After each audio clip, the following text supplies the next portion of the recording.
Welcome to TV three. Srilingapalli division Papireddy కాలనీలో ప్రజల కోసం నిర్మించిన ఫంక్షన్ హాల్ నిరుపయోగంగా మారిందని బీఆర్ఎస్ నాయకులు ఆందోళన వ్యక్తం చేశారు. ఆదివారం ఉదయం బీఆర్ఎస్ నేత మారుపోయిన రవికుమార్ యాదవ్ హాల్ ను పరిశీలించగా పరిస్థితి అస్తవ్యస్తంగా కనిపించింది. ఈ సందర్భంగా ఆయన మాట్లాడుతూ స్థానిక కార్పొరేటర్ ఎమ్మెల్యే ప్రజలకు మౌలిక వస్తువులు కల్పించడంలో విఫలమయ్యారని విమర్శించారు.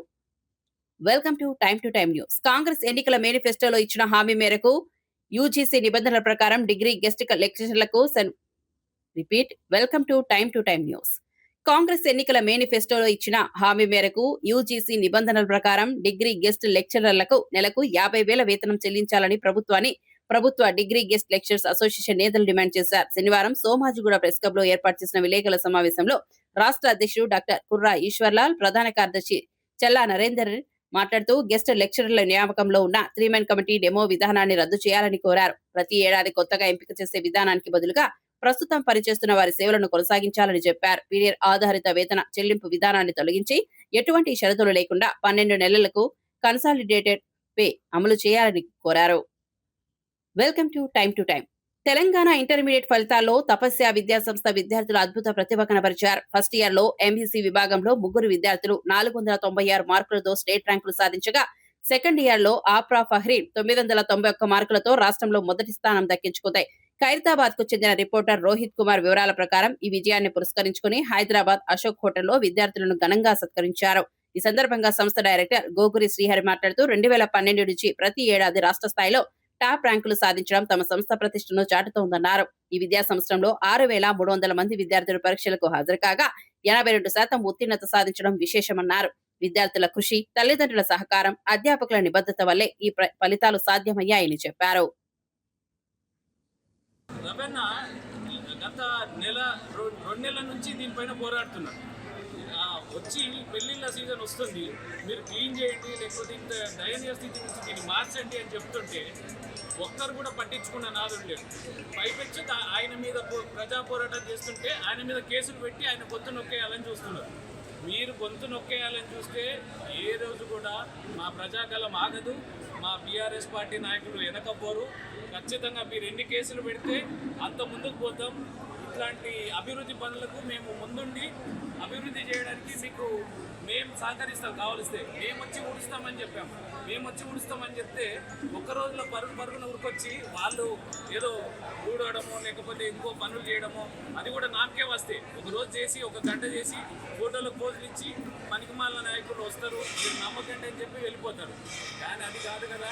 ఇక్కడ అసలైన పనులు చేసే వాళ్ళని మీరు సహకరించకపోతే ఎప్పటికీ కూడా మీకు ప్రజాక్షేత్రంలో ఉండే అర్హత లేదు. ఖచ్చితంగా మీకు ఈ 2 ఏళ్లలో ప్రజలు చర్మగీత పాడతారు. అది ఆల్రెడీ మొదలైపోయింది. తరిమి కొట్టే రోజులు దగ్గరికి వస్తున్నాయి. జై తెలంగాణ.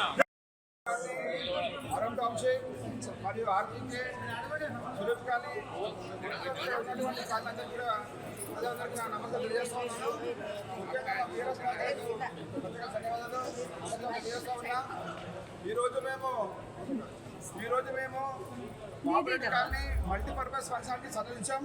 పలుమార్లు సందర్శించడం జరిగింది. ఇంతకుముందు కూడా చేసినా కూడా మేము ఇంతకుముందు వచ్చినప్పుడు కూడా చెప్పాము, ఈ ఫంక్షన్కి మాకు కావాల్సిన వసతులు ఏంటంటే మాకు కావాల్సింది కరెంటు, మాకు కావాల్సింది ఫ్యాన్లు, కావాల్సింది మొత్తం ఉంచిపోతూ ఉన్నది. మేము కిచెన్లు బాగలేదు, బాత్రూమ్లు బాగలేవు, సరి చేయాలి.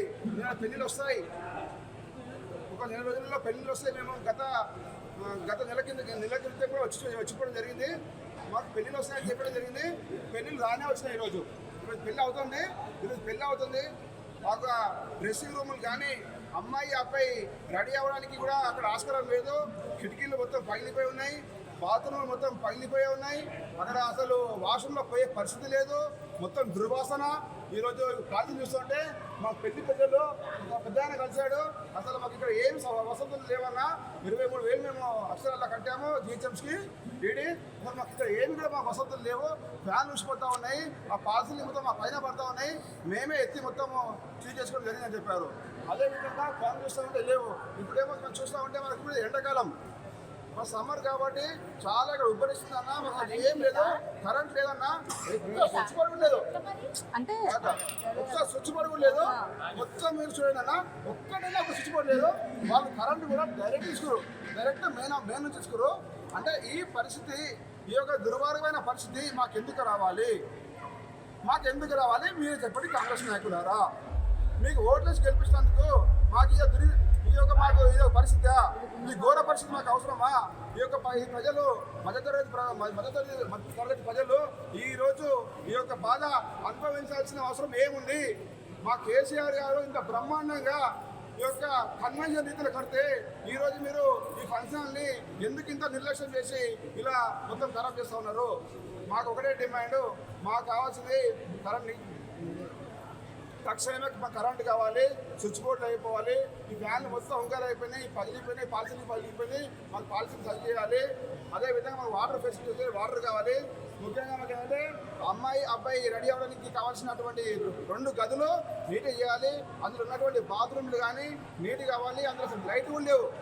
అమ్మాయి అబ్బాయి రెడీ అయ్యే రూమ్లలో అసలు లైట్లు కూడా లేవు. లైట్లు కావాలి. ఎందుకంటే మాకు ముఖ్యంగా మీకు అవసరమైతే ఒక 10,000 డీడీగా పెంచండి, కానీ మాకు ఇక్కడ మాత్రం వసతులన్నీ కావాలి. ఎందుకంటే ఇక్కడ అందరం కూడా ఈ యొక్క 40-50 వేల జనాభా ఉండేటువంటి ఈ యొక్క పాపరెడ్డి కాలనీ అన్ని కాలనీ సంబంధం ఉన్నటువంటి ఈ యొక్క కాలనీ పెద్ద కాలనీ కాబట్టి మా ఇది దృష్టిలో పెట్టుకొని మా కేసీఆర్ గారు ఇంత బ్రహ్మాండంగా కట్టారు ఫంక్షన్లని. ఇంత ఫంక్షన్లు బయట మనం చేసుకోవాలంటే ఎన్ని డబ్బులు అవుతాయక లక్షలు. అదే విధంగా మేము అదే బాధను చెప్తా ఉన్నాం. ఈరోజు మాకు ప్రజలపైనే మేము పోరాటం, కానీ ఈ యొక్క రాజకీయ నాయకులు నిర్లక్ష్యం చేస్తే మేము ఎక్కడ కూడా ఊరుకోము. ఎమ్మెల్యే కానీ చెప్తా ఉన్నా, ఇప్పటికైనా కేసులు మానుకో. నువ్వు ఎన్ని కేసులు పెట్టినా కూడా మాకు ఏమి కాదు. ఈ ప్రజల సమస్యల పైన మీరు ఫస్ట్ దృష్టి పెట్టండి, ప్రజా సమస్యలను తీర్చండి.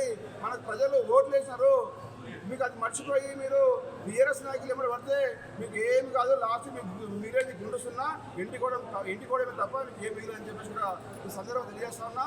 ఇప్పటికైనా చెప్తా ఉన్నా, మాకు ఇక్కడ ఒక వాచ్మెన్తో ఒక మంచి ఒక 2 రూములు కట్టాలి. ఇక్కడ ఫస్ట్ వాచ్మెన్ ఏర్పాటు చేయాలి. వాచ్మెన్ ఏర్పాటు చేసి ఇక్కడ కావాల్సినటువంటి వసతులు ఏంటంటే మాకు కిచెన్ సామాన్ మొత్తం మాకు ఇక్కడ ఉండాలి. అధికారులకు చెప్తున్నా, నాయకులకు చెప్తున్నా, ఇక్కడ ఉన్నటువంటి ఎమ్మెల్యేకి చెప్తా ఉన్నా, నేను చెప్తా ఉన్నా, మాకు ఇక్కడ మాకు కిచెన్ సామాన్ కావాలి, చైర్లు కావాలి.